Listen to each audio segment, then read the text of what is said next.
الحمدللہ رب العالمین وصلی اللہ وسلم وبارک علی سید الانبیاء واشرف المرسلین وعلی آلہ واصحابہ اجمعین اما بعد باب وبہ قال حدثنا ابو الیمانی قال حدثنا شعیب عن الزہری قال اخبرني ابو ادریس عائد اللہ بن عبد اللہ ان عبادۃ بن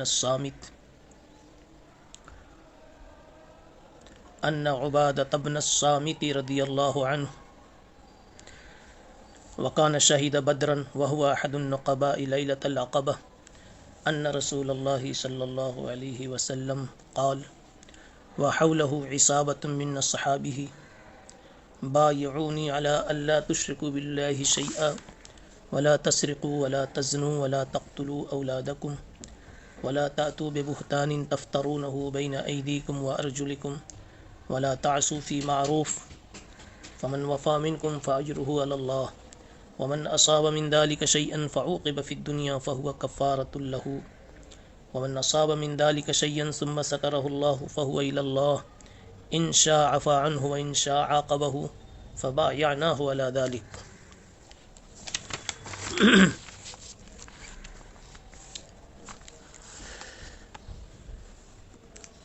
آپ سامنے دیکھ رہے ہیں اسکرین پر بابن، لفظ باب تو لکھا ہوا ہے لیکن باب کا عنوان مذکور نہیں ہے۔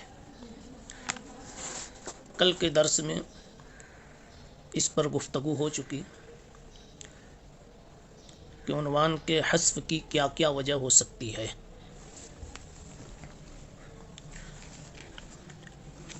آج حدیث کے اوپر شارحین کے کلام کو اور شارحین کی تشریحات کو سمجھنا ہے، اس سے استفادہ کرنا ہے۔ یہ روایت امام بخاری رحمۃ اللہ علیہ کے استاذ حضرت ابو الیمان رحمہ اللہ سے چل کر حضرت عبادہ ابن الصامت رضی اللہ تعالی عنہ صحابی رسول کے واسطے سے یہ روایت ہم کو نصیب ہو رہی ہے۔ عبادہ ابن صامت کون ہیں؟ ان کا ترجمہ اور ان کا تعارف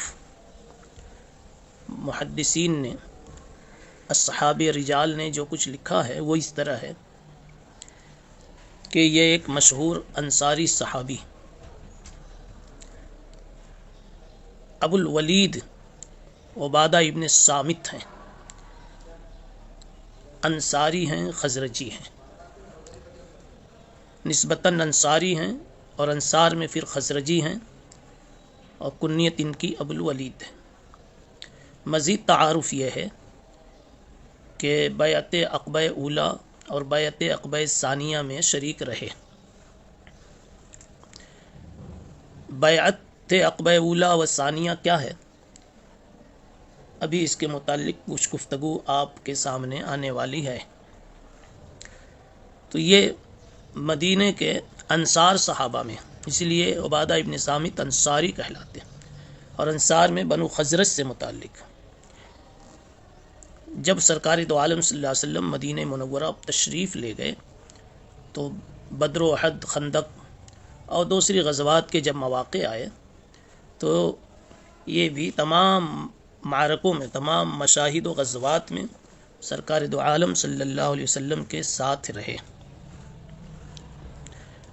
آگے ابھی بات آئے گی کہ ایک موقع پر رسول اللہ صلی اللہ علیہ وسلم نے انصار کے اور مدینے کے مسلمانوں پر 12 ذمہ دار متعین کیے تھے جن کو نقبہ کہا جاتا تھا۔ ان 12 میں ایک نام عبادہ ابن صامت رضی اللہ تعالیٰ عنہ کا بھی تھا۔ رسول اللہ صلی اللہ علیہ وسلم نے ان کو اور ابو مرثد غنوی کو بھائی بنایا تھا۔ آپ کو معلوم ہے کہ جب ہجرت کر کے مسلمان مہاجرین مدینہ منورہ پہنچے ہیں تو مدینہ منورہ کے ایک انصاری صحابی کو آنے والے مہاجرین کے لیے بھائی بنا دیتے تھے۔ یہ مواخات آپ نے فرمائی تو حضرت عبادہ اور حضرت ابو مرثد غنوی کے درمیان مواخات کا یہ رشتہ رسول اللہ صلی اللہ علیہ وسلم نے قائم فرمایا۔ اور اسی طریقے سے عبادہ ابن صامت کو آپ نے صدقات کا ذمہ دار بھی بنایا تھا، اور مسجد نبوی میں اہل صفہ کو قرآن کی تعلیم دینے پر ان کو مامور کیا گیا تھا۔ حضرت عمر رضی اللہ عنہ کے دور میں جب شام کا علاقہ فتح ہوا تو حضرت عمر نے ان کو اور حضرت معاذ بن جبل کو، حضرت ابو درداء کو وہاں بھیجا تھا تاکہ لوگوں کو دین کی تعلیم دیں۔ اسی طریقے سے جب ان تین حضرات کو حضرت عمر نے بھیجا تو انہوں نے اپنے اپنے علاقے میں خوب کام کیا۔ مثلا حضرت عبادہ نے حمص میں، حضرت معاذ نے فلسطین کے علاقے میں، حضرت ابو الدرداء رضی اللہ تعالی عنہم نے دمشق کے علاقے میں یہ لوگ مقیم ہو کر خوب کام کیے۔ بعد میں حضرت عبادہ فلسطین چلے گئے اور فلسطین میں سب سے پہلے قاضی یہی بنے۔ حضرت عبادہ رضی اللہ تعالیٰ عنہ کی کل مرویات 181 ہیں۔ 72 سال کی عمر ملی۔ سن 34 ہجری میں بیت المقدس میں یا رملہ میں آپ کی وفات ہوئی۔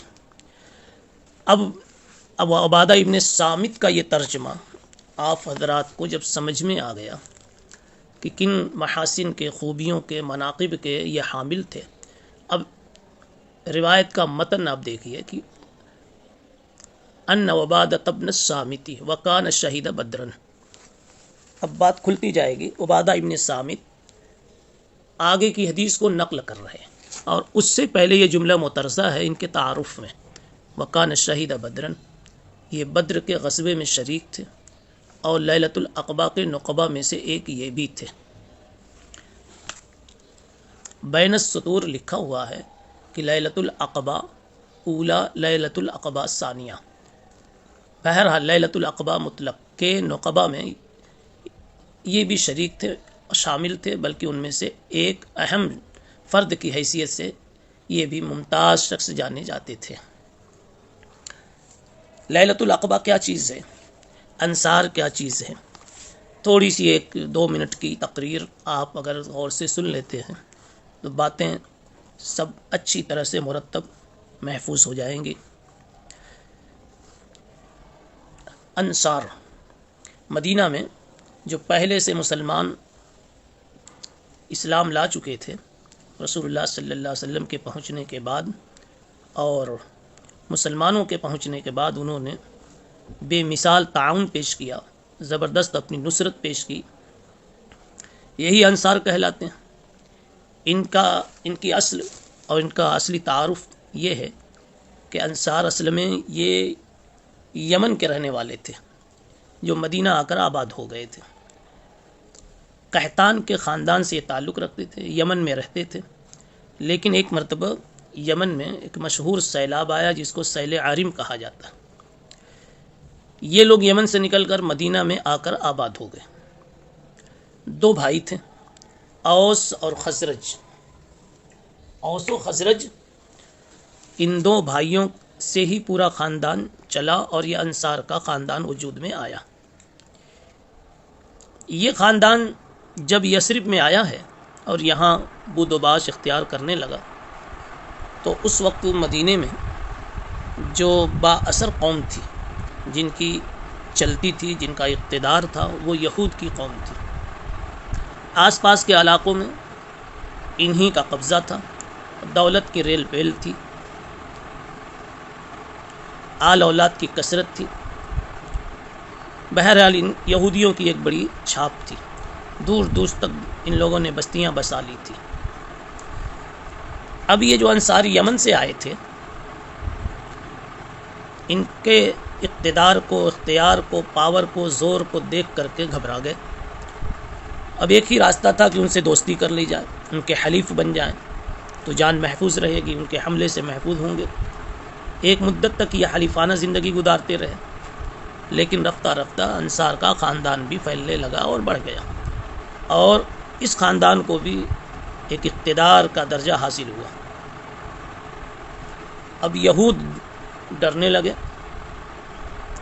تو یہودیوں نے خود یہ معاہدہ توڑ دیا اور انصار کو پریشان کرنے کی سازشیں شروع کی۔